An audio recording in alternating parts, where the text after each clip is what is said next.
Removing a processor and memory expansion tray.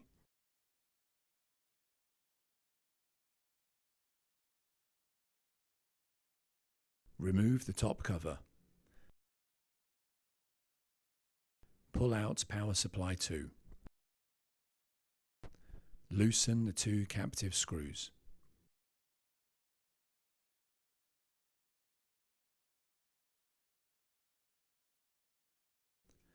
Pull the handle up and lift the tray out of the server.